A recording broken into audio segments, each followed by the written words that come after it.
साल के वो आखिरी महीने की रात। फतेहपुर वासियों ने आज तक ऐसी ठंड की रात नहीं देखी थी। उत्तर से आने वाली ऐसी सर्द हवाएं हड्डियों को चीर रही थीं। पूरा गांव घने कोहरे की सफेद चादर में लिपटा हुआ था, जैसे कोई अनिष्ट होने वाला हो। गांव के मुख्य सुरख के कोने पर गजाधर काका की पुरानी चाय की दुकान थी। कोहरे की बीच दुकान के धुंधली रोशनी और सामने जलता हुआ अल्लाह ही एकमात्र सहारा था। और आग के पास दो पुराने दोस्त बैठे हुए थे। गणेश भाई, ऐसी ठंड तो कलेजा कपा दे रही है। रेडियो पर कह रहे थे इस बार रिकॉर्ड टूटेगा। सही कह रहे हो रमेश। अभी तो शुरुआत है, आगे आगे देखो क्या होता है। भगवान जाने गरीबों का क्या होगा। मुझे तो वो 5 साल पहले वाली सर्दी याद आ रही है, जो पेड़ों के पत्ते भी ठंड से झुलस गए थे। ठंड तो एक बहाना है बेटो। असली डर तो वो है जो इस कोहरे के पीछे छुपा हुआ है। इंसान प्रकृति के सामने बेबस है ही, पर अपनों के लालच के सामने और भी असहाय हो जाता है। आप क्या कहना चाहते हैं काका? क्या कोई पुरानी बात याद आ गई? आज की ये धुन, ये बर्फीली हवा मुझे 20 साल पुरानी उस खौफनाक रात की याद दिला रही है। वो घटना रतनपुर गांव की है। उस साल रतनपुर के सरकारी स्कूल में एक नए मास्टर जी आए हुए थे, प्रभाकर शास्त्री। शहर के पढ़े लिखे इंसान भूत प्रेत पर विश्वास नहीं करते थे। उनके आने के दूसरे दिन ही ऐसे ही कड़ाके की ठंड शुरू हुई। एक शाम स्कूल का काम खत्म करते करते उन्हें देर हो गई। चारों तरफ सन्नाटा था और कोहरा इतना हाथ को हाथ न सूझे। भगवान, कितना ठंड है। काश एक मोटा कंबल साथ ले आता।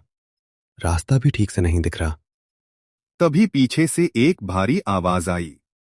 वह गांव के सबसे बुजुर्ग व्यक्ति शिवचरण बाबा थे। मास्टर जी, आप इतनी रात को इस सुनसान रास्ते पर कहाँ जा रहे हो? अरे बाबा, ड्राई दिया आपने। बस घर ही जा रहा था, पर रास्ता समझ नहीं आ रहा। अकेले जाना ठीक नहीं बेटा। चलो मैं तुम्हें मुख्य सड़क तक छोड़ देता हूं। दोनों चलने लगे। रास्ते में एक बहुत बड़ा बंजर खेत था, जिसे गांव वाले अभागा खेत कहते थे। तभी प्रभाकर की नजर खेत के बीचों बीच खड़ी एक काली आकृति पर पड़ी। बाबा, देखिए, इतनी रात को उस बर्फीली खेत में कौन खड़ा है? क्या वो कोई किसान है? उधर मत देखो मास्टर जी, अपनी नजरें नीचे करो और तेज चलो। अगले दिन प्रभाकर अकेले लौट रहे थे। उनके मन में जिज्ञासा थी। जैसे ही वह उस खेत के पास पहुंचे, अचानक हवा का तापमान शून्य से भी नीचे गिर गया। उनका शरीर बर्फ की तरह जमने लगा। तभी वही गली आकृति उनके सामने आकर खड़ी हो गई। मेरी जमीन, मेरी फसल किसने बर्बाद की? आप कौन हैं? मुझे जाने दीजिए। तुम सब एक जैसे हो लालची। मेरी जान ले ली और अब मेरी जमीन छीनने आए हो। प्रभाकर जान बचाकर भागे और सीधा शिवचरण बाबा के घर जाकर गिरे। जब होश आया तो बाबा ने उन्हें उस रूह की हकीकत बताई। वो कोई किसान नहीं है मास्टर जी। जिसे आपने देखा वो नेम से था। 20 साल पहले वो इस गांव का सबसे सीधा किसान था।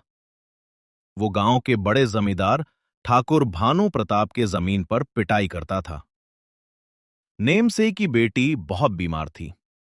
उसे पैसों की सख्त जरूरत थी। सरकार, मेरे मेहनत की पैसे दे दीजिए। बिटिया अस्पताल में दम तोड़ रही है। भाग यहां से, अभी कोई पैसा नहीं है। काम करना है तो कर, नहीं तो रास्ता नाप। अगले दिन ठाकुर की फसल किसी ने उजाड़ दी। ठाकुर को शक हुआ कि यह नेम सेह का बदला है। उसने नेम सेह को उसी खेत में इतना पिटवाया कि उसकी जान चली गई। मरते वक्त नेम सेह की मुंह से बस यही निकला था, मेरी जमीन के पास जो आएगा वह बचेगा नहीं।